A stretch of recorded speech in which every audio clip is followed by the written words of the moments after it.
안녕하세요. 맘아동심리연구소에서 그림 읽어드리는 미술치료사 김상경입니다. 오늘은 아동의 그림을 볼 거예요. 초등학교 3학년인 아동인데요. 남자친구예요. 이 아동은 친구들하고 놀면서 친구들하고 놀이를 하는 과정에서 순간적으로 감정을 억제하지 못해서 나타나는 충동적인 행동이 조금은 과했던, 그래서 염려되고 걱정됐던 그런 아동인데요. 이 아동이 그린 물고기 가족화를 가지고 오늘은 이 아동의 충동적인 행동을 한번 좀 살펴보려고 합니다. 그림을 먼저 볼게요. 어항 속에 물고기가 헤엄치고 놀고 있는 물고기 가족 그림입니다. 자, 이 물고기 가족 그림은요, 첫째, 둘째, 셋째 물고기하고 아빠 물고기가 표현이 되어 있어요. 그리고 첫째 물고기하고 아빠 물고기는 비늘이 표현되어 있고요. 둘째하고 셋째 물고기는 비늘이 없습니다. 자, 이런 부분들이 좀 차이점으로 보이고요. 그리고 얼굴에, 물고기 얼굴에 눈을 두 개를 표현하고 있습니다. 보통 눈은 하나만 그리죠. 왜?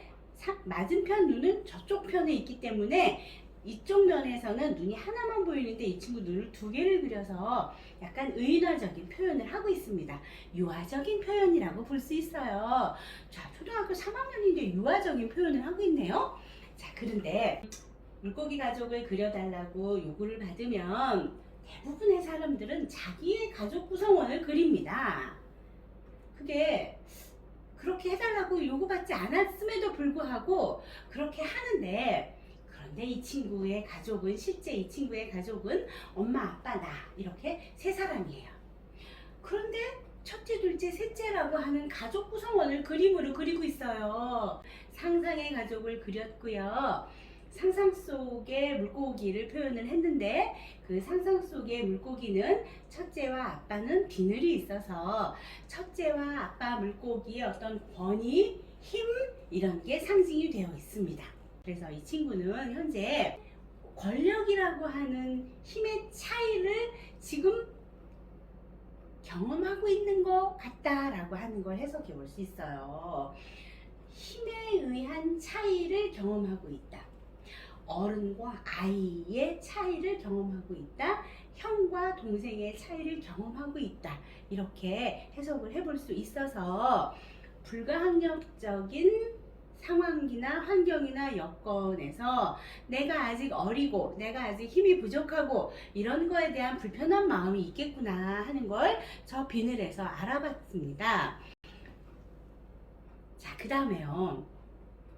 가장 핵심이라고 할 수 있는데, 이 친구 엄마, 아빠, 나 3인 가족이라고 그랬는데요. 이 그림 속에는 엄마가 없어요.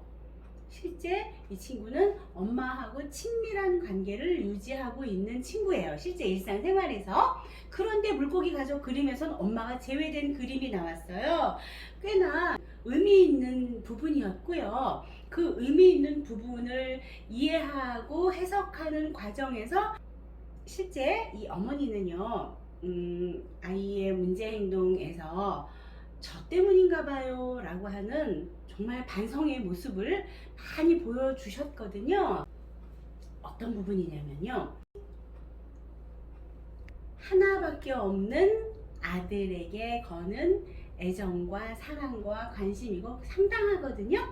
그래서 상대적으로 사랑하는 아들에게서 받는 실망이나 괴로움도 상당한 거예요. 어머니께서는 자신의 부정적인 감정, 특히 분노 감정에 대해서 거의 폭발하듯이 표현한다라고 하는 자기 고백을 해주셨는데, 엄마와의 관계가 친밀할수록 엄마의 분노 표현은 아이를 힘들게 하겠죠. 그래서 엄마를 사랑하지만 엄마의 감정 표현 때문에 내가 힘들어요. 그래서 물고기 가족화해서 엄마를 그리지 못하는 마음까지 만들어진 것으로 보입니다. 이 그림을 통해서 알게 된 이 친구의 마음, 문제 이런 것들을 가지고 이제 치료적으로 어떻게 개입해야 되는지 설명해 볼게요. 이 아동의 그림에서 제가 찾아냈던 거 한 3가지 정도 되거든요. 유아기적인 사고를 아직도 조금 하고 있네 하는 것과 계급, 힘 이런 거에 대해서 지금 한참 관심을 가지고 바라보고 있고 경험하고 있구나 하는 것과 세 번째, 엄마의 감정 조절 못하는 행동에서 많이 불편하고 어려움이 있구나. 이 세 가지를 알아봤는데요. 자, 이 친구 분노 감정이 올라왔을 때 그 분노 감정을 어떻게 표출해야 되는지 몰라서 과격하게 폭력적인 행동이 나오는 그런 문제를 가지고 있는 아동이거든요. 자, 어머님에게서 받은 영향이 좀 있어요. 그런데 겉으로 표면화되어 있는 영향은 어머님에게서 받은 영향인데요. 안에 내면에 있는 영향도 찾아봐야 돼요. 안에 내면에 있는 영향이 아까 얘기했던 힘의 균형에 대한 관심, 더 센 사람과 덜 센 사람에 대한 관심, 자, 그게 내면의 이유라고 저는 봐집니다. 예를 들면 아빠가 잘 놀아주신대요. 몸으로 같이 장난치면서 몸으로 놀이하는 거를 참 어렸을 때부터 많이 해주셨대요. 자, 그런데 놀이와 훈육을 좀 구별하지 못하시는 아버님의 태도에서 잘 놀다가 장난삼아 하는 행동, 기분이 업돼서 한 행동, 이런 것들에 갑자기 교육적인 가치를 들이대서 그러면 안 돼를 하시면 이 아이는 기분이 나빠지잖아요. 난 놀았을 뿐인데. 그러면 아버지의 권위와 아버지의 힘으로 안 된다고 하고 그만한다고 하고 그러지 말라고 하고 하는 것들을 일상에서 경험을 하다 보니까 자기도 모르게 억울함이나 힘 약한 거에 대한 분함이나 이런 것들을 축적하고 있었던 것 같아요. 아버지하고의 놀이 과정에서 아버지가 나보다 힘이 더 세고 아버지가 나보다 언어적으로 설득력이 좀 있고 그래서 아버지하고 놀이 과정에서 나는 항상 패배자인데 그거에 대해서 반격을 하면 이제 아버지는 아버지의 권위로 그러면 안 돼를 하시는 거죠. 그러면 나는 어때요? 항상 늘 언제나 억울해요. 그런데 그 억울함을 역전시킬 만한 모티브가 나한테는 하나도 없는 거예요. 힘으로도 안 되고 언어로도 안 되고 관계에서도 상하관계이기 때문에 안 되고 하는 그런 불편한 마음을 일상에서 계속 쌓아놓고 있었기 때문에 힘이라고 하는 어떤 균형에 초점을 두고 있었던 것 같습니다.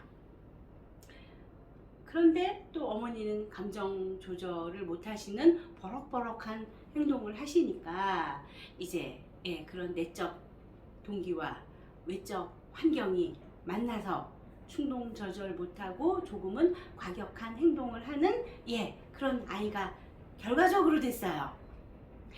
자, 부모 교육 들어가야 되고요. 행동수정 들어가야 되는데 행동수정 앞에 뭐부터 들어가야 돼요? 행동수정 앞에 정서 조절이라고 하는 학습이 먼저 들어가야 되고요. 정서 조절을 하기 위해서는 정서에 대한 이해 먼저 있어야 되죠. 그래서 한 발 조금씩 앞으로 나아갈 필요성이 있는 아동이었어요. 오늘은요, 충동 조절이 조금 어려워서 잘 못해서 그래서 부적응적인 행동을 했던 아동의 그림을 통해서 정서 조절부터 한 발 한 발 다시 학습하고 훈습하고 익혀야 되겠구나 하는 걸 알아봤던 그런 그림이었습니다. 다음에 또 뵐게요.